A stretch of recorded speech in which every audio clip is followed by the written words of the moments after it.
everyone, thank you for tuning in to another episode of Science into Another World News.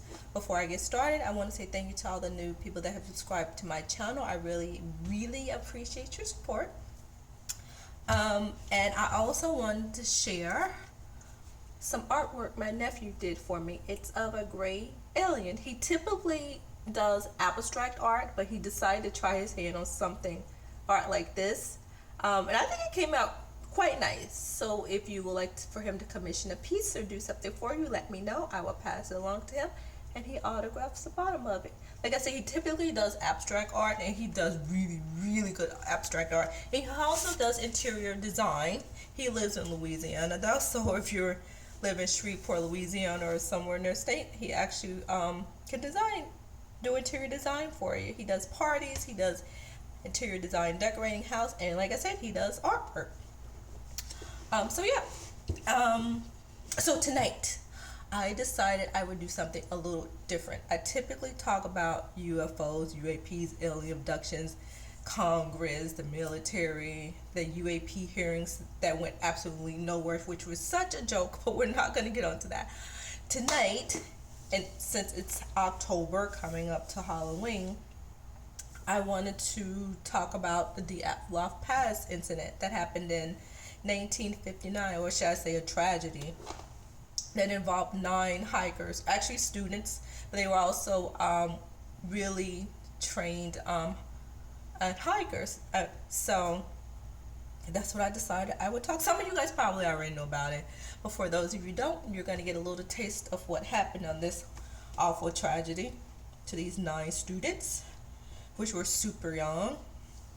So this happened in 1959 in Russia, February. The hikers took off. So it was originally supposed to be 10 hikers, but one of the hikers got ill on the way doing the hike and turned back and went back home, which I'm pretty sure he probably happy that he did, because he would probably be one of these poor souls that died on this trek. So I'm going to read to you the names of the people, the students that were on the hike. And I'm sorry if I butcher these names, because I'm not good at pronouncing Russian names. There's Igor Alexeyevich Dyatlov. He was 23. There's Zenaida Alexeyevna Kolmogorova. She was 22. There's Ludmila Alexandrovna Dubina. She was 20. There's Alexander Kolovatov. He was 24. There's Rustim Valerimovich Slobodin. He was 23. There's Yuri Alavinchik Krivachenko. Oh my God, I'm so sorry about saying these names wrong. He was 24. Rustin was 23. There's Yuri Doroshenko. He was, how was Yuri? I think there was 2 Yuris in here. He was, did I not write it down? He was 21, sorry. There's Nikolai Tibero Brignoles.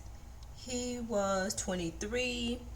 There's Semyon Alexandrovich Zolotarev. Oh my goodness. He was 38. He was actually the oldest one, but he wasn't the leader in charge. And then there's Yuri Yudin. He was actually no, he wasn't the one that left. Yuri Yuri Yudin actually was the one that left the group because he felt ill and he returned and went back home. He actually passed away in April 27 in 2013. So, like I say, these group of hikers were led by Igor Dyatlov. And they decided that they would start the hike on February of 1959. Oh, I never thought. I've always thought about going hiking, but not in like super cold weather. I just couldn't do it. I don't really like the cold, and I have no desire to go hiking in like freezing cold, snowy weather. This is not my thing. But I guess this is different in Russia. Russia, that's a thing. And like I said, these were experienced hikers because they have all hiked before. They knew what they were doing, and they were used to it. So if the cold didn't bother them, they were prepared for it. So their journey would have taken the nine hikers through the slopes of Kholat Syakhl in the Ural Mountains. I know I'm not saying this right. I'm so sorry. So the students were experienced hikers. Like I said, they had previously hiked before as a group. The group leader was Igor Dyatlov, if I haven't already said that. He had told his sports club, he was part of a sports club, and he had told the people at the sports club that he would send a telegram as soon as they returned, but unfortunately people at the sports club never received a telegram, and by February the 20th, when the families of these students hadn't heard anything, they went to police to report that they hadn't heard anything about their kids have come back from this hike that they were supposed to go on. So let's see. So a volunteer group of people decided they would go up there and search in the mountains. They actually took the same path that these students were supposed to take. The party was sent out, and they came upon, hold on, I think that's right, and they came upon the campsite, but the hikers weren't at the campsite. Their stuff was there, the tent was there, but it was in a mess. The tent was in a mess. Their stuff was everywhere, but there were no campers. The students were not at the campsite. And I think the students, let's see, where is it? Where is my other information?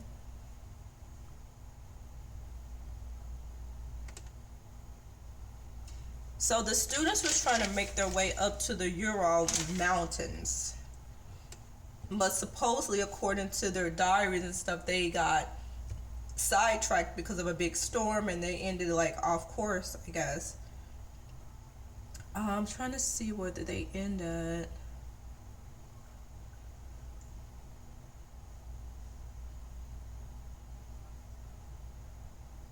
Oh, let's see. Where did they? So, okay. So based on what was recovered from the cameras and diaries discovered at the site of the hiker's death, investigators were able to piece together that on February 1st, the team began to make their way through the then unnamed pass leading to Otorten. As they pushed through the hostile climate toward the base of the mountain, they were hit with snowstorms that ripped through the narrow pass. Decreasing visibility caused the team to lose their sense of direction. Instead of moving toward Otorten, they accidentally deviated west and found themselves on the slope of a nearby mountain. The mountain is known as Kholat Syakhl, I'm not sure I'm saying right, meaning dead mountain, in the language of the indigenous Mensi people of the region.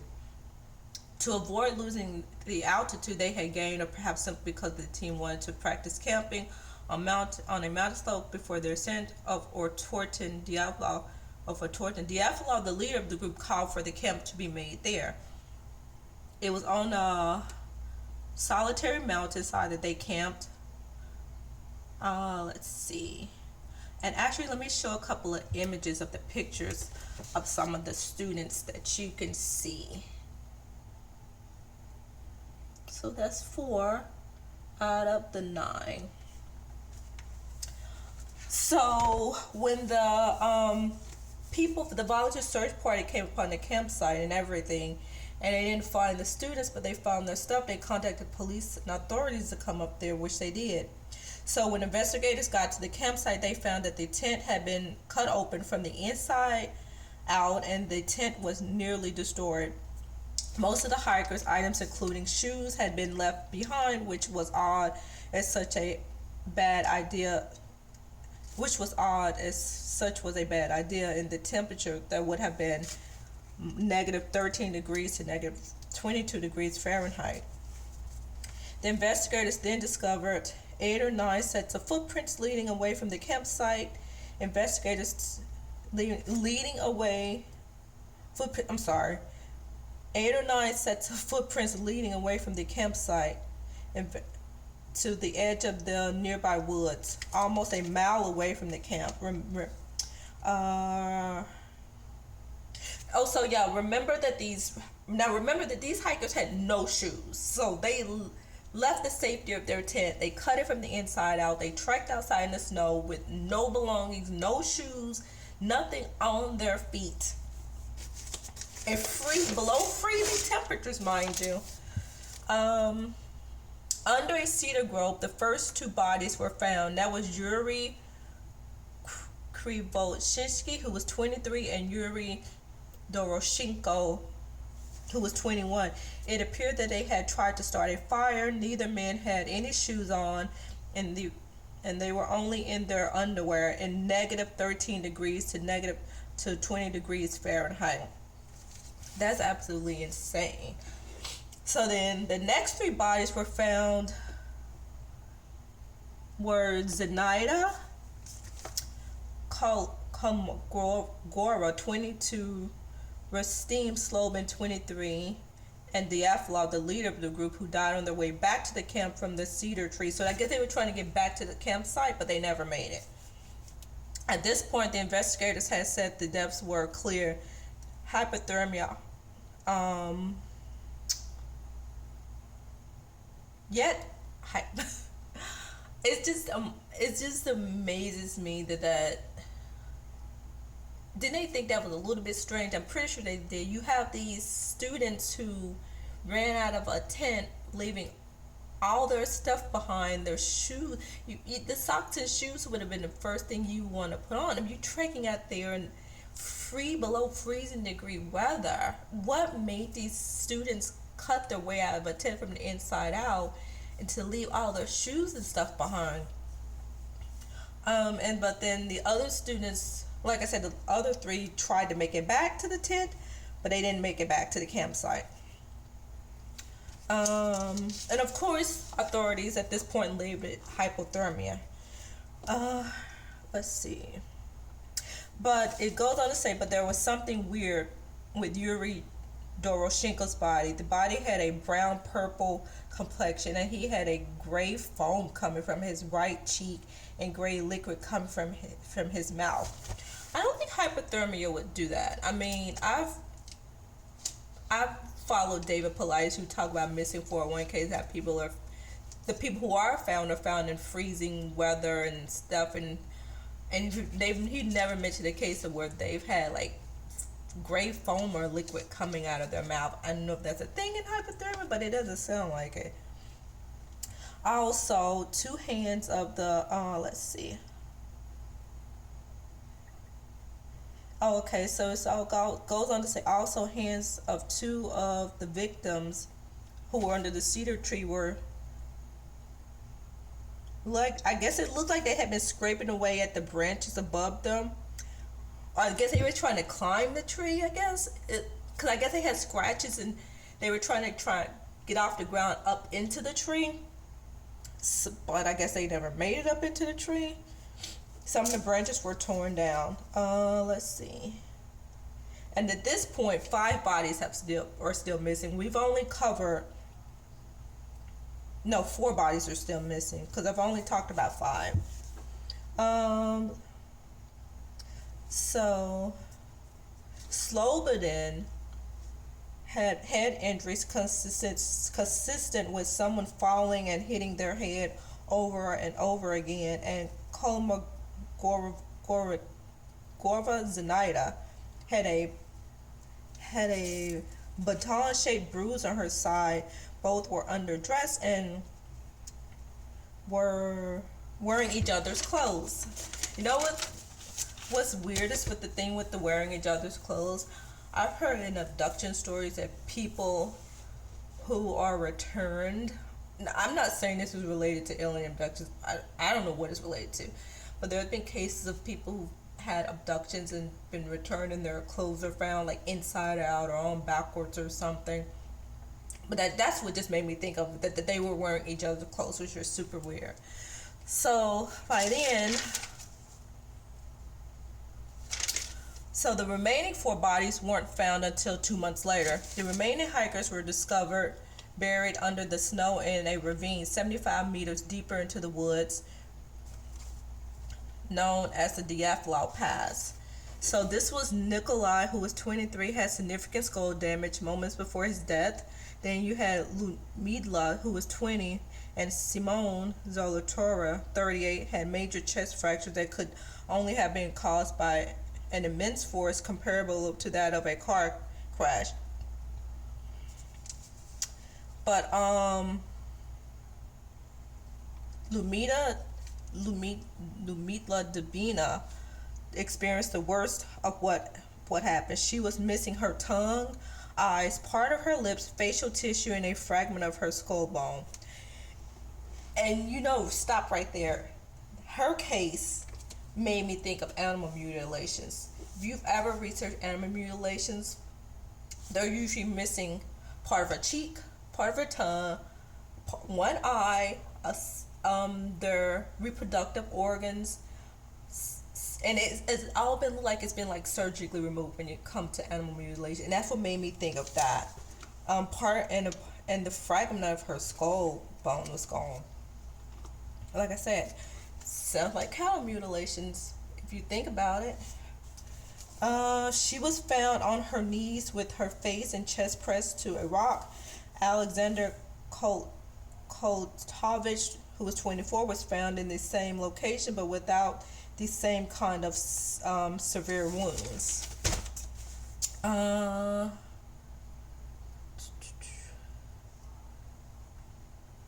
Let's see.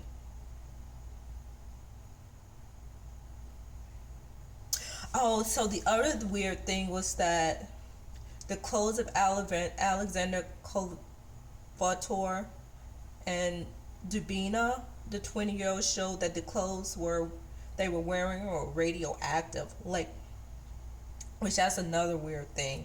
And she was the one that had the really severe weird stuff that happened to her with the missing tongue and the eye and everything. I don't know, the whole thing is just weird and out there and devastating, and I feel so bad for the family because they never got any answers to what happened. Like I said, you had the authorities and the government and whatever and the Russian, the police, and try to come in and say hypothermia. You listen to what happened to Dubina. You read what happened with her the severe wounds and stuff she had, and the radioactivity, and you tell me they died from hypothermia? I mean, maybe they did, but the hypothermia, I don't think it's outright killed them from probably having the injuries that they had, along with the cold. The hypothermia probably added to it, but I have no way that the hypothermia just killed. These were experienced hikers, like I said. They had hiked before in the group. They knew the cold. They've done it multiple times. I just don't buy they all died as resulting from hypothermia. And then they went on to talk about, authorities went on to talk about avalanche and everything. Okay, so was it avalanche? Let's say it was avalanche. Why didn't they make it? I mean, not one of these people made it back alive. Why didn't they make it back to their campsite to get their shoes and stuff? Then how do you explain the severe injuries that are related to cattle mutilations? I don't know. The whole thing is just so weird. But like I said, you're not going to get any truthful information. If the Russian government or military authorities knows more what they said in this report or what they told people, they're never going to give up that information. Unfortunately, like the United States government, like my government, related to UAPs and UFOs, they know more than what they're telling us, but they're not going to share it. So yeah. And also the other thing is the Russian government tried to blame it on the Mansi people, which is a local indigenous peaceful tribe, and they cleared them of that. These people didn't do what do this. So, and then none of the people believed that the Mansi people did it anyway. So that went nowhere. Yeah, but I think about, I feel bad for all the families who never had any closure. It's so sad. You send your kids out and they think they're just going on a hike and something just, I mean, what do they witness? What did they experience? And I don't know, it's just awful, awful, awful. Especially that poor girl that was missing her tongue and her eye. And then what about the gray liquid that was coming out of the other guy's mouth and stuff? And you did have the other students that tried to make it back to the campsite, but they never made it for some reason. Maybe they did freeze to death because, like you said, they didn't have any shoes on. They all ran out of the campsite with nothing on. Just like no socks, no shoes, underwear and stuff. And then you had the other people who was wearing the other person's clothes, and I don't know, just weirdness around the whole thing. So, I mean, I don't have no definite answer. Was it aliens or UFOs possible? Was it like some type of Yeti thing? I don't know. It's just, there's no answers, but I just don't believe it was hypothermia. I just don't buy it. I just don't buy it. So let me know what you guys think in the comments below. What else? I want to see if I'm missing anything else. You can actually go onto, there are pictures online. I'm not going to show pictures of the bodies and stuff. If you guys want to go and look at that, you can, but there are pictures out there. I have a photo of investigators at the scene where the campsite was. So that's part of the campsite. Let me see what else.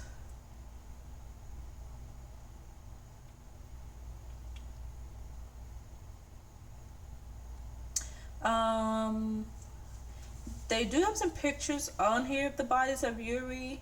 I mean, I guess they're not too bad because they're covered with snow, so I'm surprised they put these on here, but I guess it was alright. I'll show you guys just like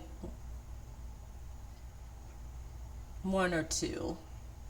This is the body of Yuri Krivoshenko and Yuri Doroshenko. And you can see that they're just in their, he's in his underwear. I'm not sure which one is which. And I mean, they have no shoes and socks on, absolutely nothing. That's insane. So, let's see.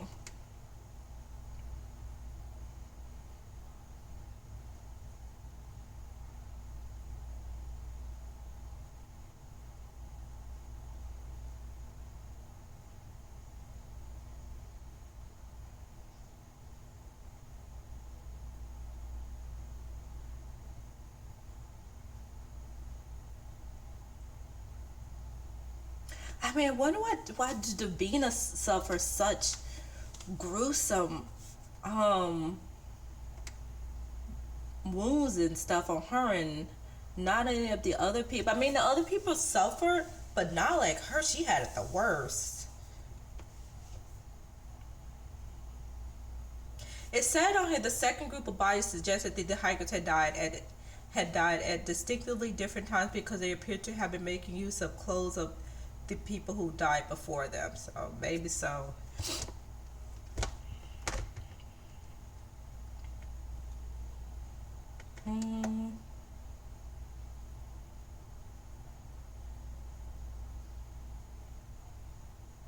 But what about the and what's the other weird thing is about the clothes being radioactive?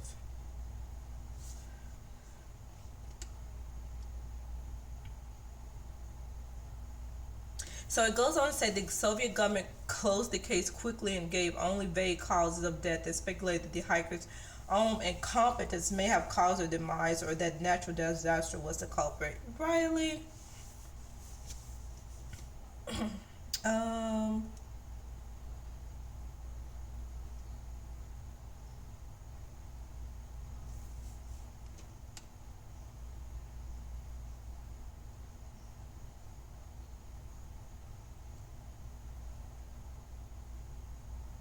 Also, it says there was no evidence of any footprints on the mountain beyond those made by the hikers themselves. Investigators then conceived of a swift, violent avalanche. The sound of snow collapsing, an early warning of the deluge to come, would have frightened the hikers out of their tent, and they say the undress had sent them sprinting for the tree line. Even so, but you go back to Dubina's injuries with the missing, the facial tissue, the tongue, then the gray liquid coming out of the other student's mouth. I don't think an avalanche is going to cause that. And then what about the radioactivity on the clothes of the two students? You can't explain those things away about it from an avalanche. I know the Russian government would like to, or the military authorities would like to, but you just can't. I don't know. It's a sad and tragic story. And like I said, unfortunately, you're not going to get no real answers. Probably never get any real answers, but here is a memorial. Like, I guess it was a headstone done to the students, if you guys can see that. So yeah, I don't know. Weirdness all around. Really sad and tragic and awful story with no answers. So yeah, let me know your thoughts below. Let me know what you think about this story. Like I said, I've followed it for a while, and I always thought it was something more to it. Definitely not an avalanche that I don't think killed these poor students. I don't know. But anyway, happy Halloween, you guys. I hope you guys have a wonderful Halloween if you celebrate it. Typically, I would pass out candy or go hang out at my friend's house, but I don't know, this Halloween, I think I'm going home to Louisiana to be with my sister. So, yeah, we'll see. Also, show you one more time of my great alien painting, which I love so much, done by my nephew. And if you would like for him to do something for you, let me know, and I will pass it along to him. So, yeah. Anyway, I think that's all I got for now. Anything else I want to mention? No, nothing. I haven't seen any UFOs, no sightings, no alien abductions, which I don't think I would want that anyway, unless it's peaceful, unless it's like Star Trek, First Contact, and you're inviting me onto this ship and letting me walk around. I don't want to be abducted and put on some table and being experimented on and stuff like that. Just do it like Star Trek First Contact. Just beam me up. Let me walk around. Let's get to know each other. And then if you want to ask me about taking blood and stuff, I might consider it, but I don't want to be forcibly done. I don't want it done against my will. I don't know. So, yeah. Let's see. Anything else I want to talk about?